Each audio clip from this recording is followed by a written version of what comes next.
Hello viewers, welcome to ACE Pathshala. Myself Pooja, and today we are going to talk about the last topic of the fundamental unit of life chapter from class 9th, that is cell division. So let's begin.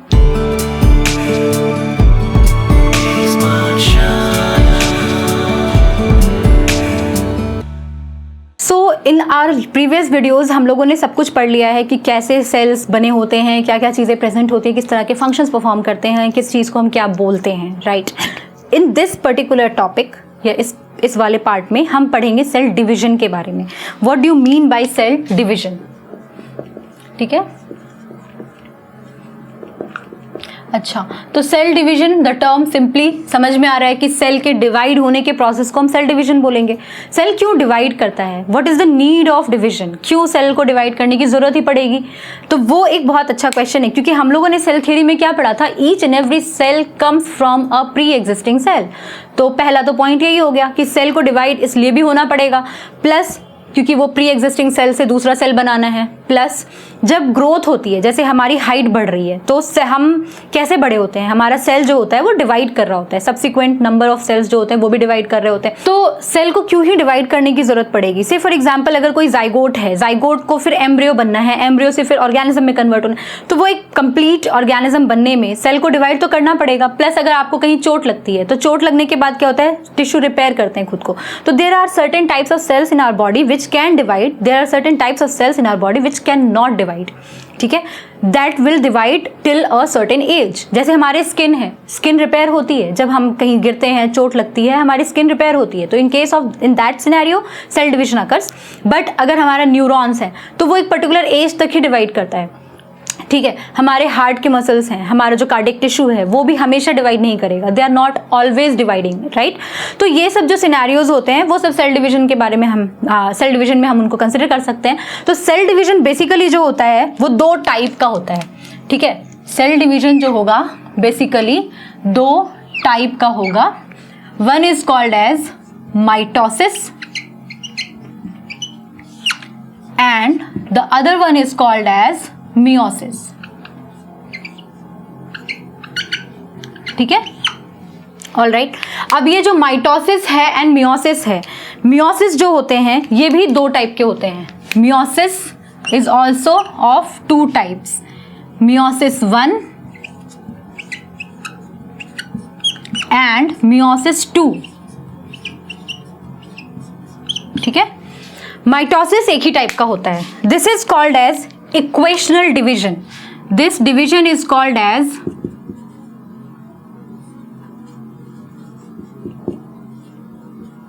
equational division, whereas this division is called as reductional division.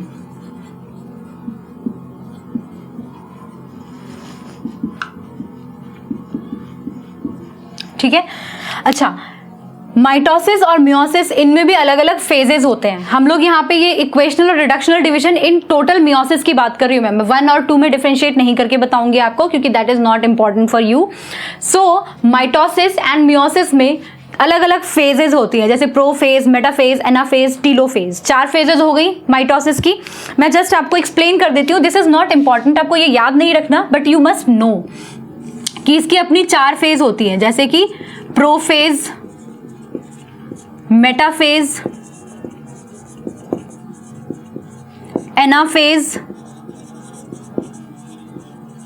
And the last one is telophase, ठीक है।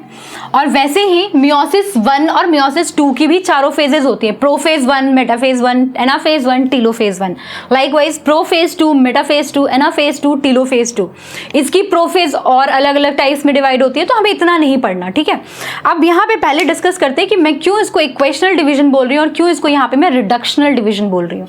Basically क्या होता है, जब mitosis होती है ना, mitosis में हमने क्या बात की थी कि 2n नंबर ऑफ क्रोमोसोम्स होते हैं। ह्यूमन की अगर मैं बात करूं तो, या किसी भी ऑर्गेनिज्म में 2n नंबर ऑफ क्रोमोसोम्स हैं, ठीक है। तो 2n नंबर ऑफ क्रोमोसोम्स जो होते हैं, this is called as diploid content, diploid content of chromosome. और इसमें क्या होता है जब सेल डिवाइड करता है, say for example this is a cell, this is going to divide, तो ये जो सेल है इसको हम पहले मदर सेल बोलेंगे। ये जो सेल है जो डिवाइड होने जा रहा है इसको हम बोलेंगे मदर सेल, क्योंकि इसी से फिर नेक्स्ट सेल मिलते हैं। और ये जो 2 सेल्स में जब ये डिवाइड कर जाएगा तो इसको हम बोल देंगे डॉटर सेल्स, ठीक है, डॉटर सेल। ये भी डॉटर सेल है, ये भी डॉटर सेल है। तो यानी कि यहाँ पे क्या हो रहा है, यहाँ पे जो क्रोमोसोम का नंबर है ये 2n है, और यहाँ पे भी क्रोमोसोम का नंबर 2n है, यहाँ पे भी क्रोमोसोम का नंबर 2n है, इसलिए इसको हम इक्वेशनल डिवीजन बोल रहे हैं। सेल बेशक 1 से 2 में कन्वर्ट हुआ, फिर इसमें जब डिवाइड करेगा तो फिर ये अब नेक्स्ट वाले डिवीजन के लिए तो ये मदर सेल हो जाएंगी ना, क्योंकि पहले ये मदर सेल थी, इससे 2 डॉटर सेल आई, फिर ये जब डिवाइड करना शुरू करेंगे तो ये एक मदर सेल, ये एक मदर सेल, फिर इससे भी 2 डॉटर सेल्स आ जाएंगे, इससे भी 2 आ जाएंगे। इट मीन्स कि 1 से 2, फिर 2 के 4, यानी कि हर एक सेल वो इक्वल हाफ में डिवाइड हो रहा है। और यहाँ पे क्रोमोसोम का नंबर क्या है, 2n ही रह रहा है।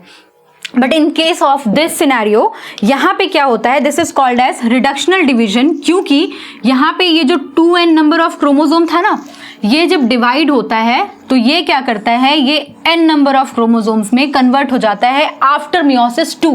मियोसिस 2 के बाद ये जो है क्रोमोसोम का नंबर n हो जाता है। और यहाँ पे क्या हो रहा था, एक सेल के डिवीजन से हमें 2 ही सेल्स मिल रहे थे, यहाँ पे एक सेल के डिवीजन से हमें 4 डिफरेंट सेल्स मिल जाते हैं, क्योंकि सारे क्रोमोसोम्स जो होते हैं वो अलग अलग सेल्स में चले जाते हैं। ये आप हायर क्लासेस में और बेटर तरीके से समझ सकते हो। तो इसीलिए यहाँ पे रिडक्शन हो रहा है, 2n नंबर ऑफ क्रोमोसोम जो थे वो n नंबर ऑफ क्रोमोसोम में कन्वर्ट हो रहे हैं, that's why this is called as the reductional division. यहाँ पे एक मदर सेल से आपको 2 डॉटर सेल्स मिलते हैं, यहाँ एक मदर सेल से आपको 4 डॉटर सेल्स मिलते हैं। माइटोसिस जो होता है, this process occurs in somatic cells. जितने भी सोमेटिक सेल्स होंगे उसमें माइटोसिस होती है, और ये जो प्रोसेस होता है ये बेसिकली जर्म सेल्स में होता है। जितने भी जर्म सेल्स होंगे ना उनमें मियोसिस जो प्रोसेस होती है वो जर्म सेल्स में होती है, ठीक है। जितने भी जर्म सेल्स हैं यानी कि एग, स्पर्म, इन सब में क्या होगा, रिडक्शनल डिवीजन होगा, हाफ नंबर ऑफ क्रोमोसोम्स यहाँ पे प्रेजेंट होते हैं। एनसीईआरटी में जो एग्जांपल दिया हुआ है उसमें आपको दिखाया गया है कि माइटोसिस में कैसे 2 अलग अलग कलर के क्रोमोसोम्स हैं, तो वो हाफ क्रोमोसोम दोनों में चला गया और वो n नंबर ऑफ क्रोमोसोम जो है वो 2n का 2n ही रह गया। और यहाँ पे क्या होता है, क्रोमोसोम की रिकॉम्बिनेशन भी होती है, आधा इसमें से, आधा उसमें से, आधा ये, तो वो सब चीजें जो है थोड़ी कॉम्प्लिकेटेड प्रोसेस है। ओके, तो इट मीन्स कि ये जो सोमेटिक सेल्स हैं यहाँ पे आपके पास ये जो है ग्रोथ, यानी जब ऑर्गेनिज्म की ग्रोथ हो रही है, and repair, in both scenario क्या होती है, माइटोसिस प्रोसेस होती है। और यहाँ पे गैमीट फॉर्मेशन, यानी कि जब भी गैमीट्स बनेंगे, गैमीट फॉर्मेशन के समय में आपके पास क्या प्रोसेस होगा, हमेशा मियोसिस का प्रोसेस होगा, ठीक है। तो अब यहाँ पे क्वेश्चन अराइज होता है कि क्यों माइटोसिस में इक्वेशनल डिवीजन होता है, n 2n का 2n ही नंबर क्रोमोसोम है, और यहाँ पे मियोसिस में 2n से ये n नंबर ऑफ क्रोमोसोम में कन्वर्ट हो जाता है। इसको हम जरा समझते हैं। जब मियोसिस हो रही है तो आपके पास से फॉर एग्जांपल 2 सिनेरियो ले लेते हैं, ठीक है। 2n नंबर ऑफ क्रोमोसोम है और यहाँ पे भी 2n नंबर ऑफ क्रोमोसोम है, ठीक है। और मैं मियोसिस से डिस्कस कर रही हूँ, अभी और कुछ हम डिस्कस नहीं करेंगे। माइटोसिस में हमारा इक्वेशनल चल रहा है तो उसको वैसे ही रहने देते हैं। अब मान लीजिए कि हमारा डॉटर सेल्स में जब कन्वर्ट होता है मियोसिस 2 के बाद, तो n नंबर और n नंबर रह जाता है, ठीक है। तो ऐसा ये फॉर एग्जांपल ये एग है, और ऐसा ही स्पर्म के केस में भी होता होगा। तो स्पर्म के केस में भी मान लीजिए यहाँ पे हमारे पास n है, ठीक है।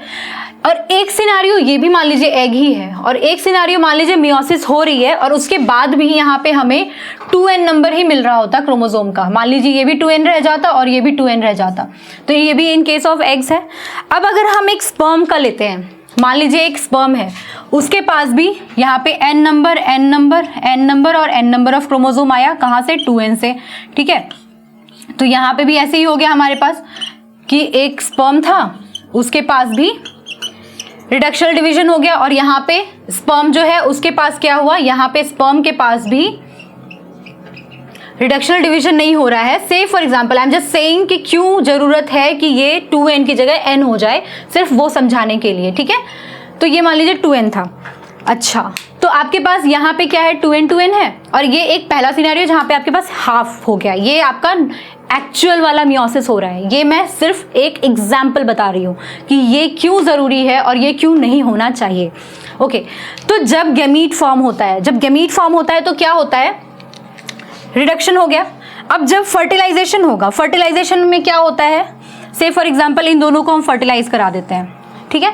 फर्टिलाइजेशन का मतलब हो गया fusion of egg and sperm, ठीक है। तो अब ये जब यहाँ पे fusion of egg and sperm होगा तो यानी ये एक सेल में एन जो है, एक एन कहाँ से आया, फादर से आ गया, और एक एन जो आया वो आपके पास कहाँ से आ गया, वो मदर से आ गया। तो ये जो जाइगोट बना, this will be called as zygote, क्योंकि आफ्टर फर्टिलाइजेशन क्या होता है, जाइगोट बनता है। तो ये जो जाइगोट बना उसमें आपके पास कितना नंबर ऑफ क्रोमोसोम हो गया, 2n नंबर ऑफ क्रोमोसोम हो गया, है ना। तो ये जो जाइगोट है इसके पास क्रोमोसोम का नंबर क्या हो गया, यानी ये डिप्लॉयड कंटेंट वापस से हो गया, है ना। आधा मदर से आया, आधा फादर से आया, इसलिए यहाँ पे जाइगोट का फॉर्मेशन होने के बाद यहाँ पे क्रोमोसोम का नंबर 2n हो गया। लेकिन अगर आपके पास मियोसिस नहीं होती और ये 2n की जगह 2n ही रह जाता, n नहीं होता, तब अगर मान लीजिए मैं इसको फ्यूज कराती तो क्या हो जाता, अब जब फर्टिलाइजेशन होता, इस फर्टिलाइजेशन के केस में क्या होता, 2n, सॉरी, इस केस में क्या होता, 2n आपके पास मदर से आता और ये 2n आपके पास फादर से आता। इन दैट सिनेरियो इस वाले जाइगोट में क्या होता, अरे बाप रे, ये तो 4n हो जाता, 4n आ गए ना, 2 इसका 2 इसका, यानी कि ये जो डिप्लॉयड कंटेंट है ये डिप्लॉयड नहीं रहता, ये टेट्राप्लॉयड हो जाता, 4n हो जाते। हैप्लॉइड का मतलब हो गया 1, डिप्लॉयड का 2, ट्रिप्लॉयड का 3, 4n का मतलब है टेट्राप्लॉयड।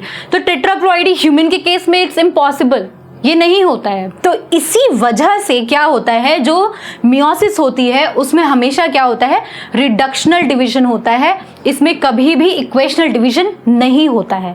रिडक्शन होने की वजह से जब फ्यूजन होता है एग्स का तो आपका डिप्लॉयड कंटेंट जो होता है एग का वो रिज्यूम हो जाता है, वो रीगेन हो जाता है। लेकिन अगर ये रिडक्शनल नहीं होता और ये माइटोसिस की तरह ही इक्वेशनल होता गैमीट फॉर्मेशन में भी, तो आपके पास जो गैमीट बनता उससे जो आपको कंटेंट मिलता वो टेट्राप्लॉइड होता, ना कि डिप्लॉइड होता।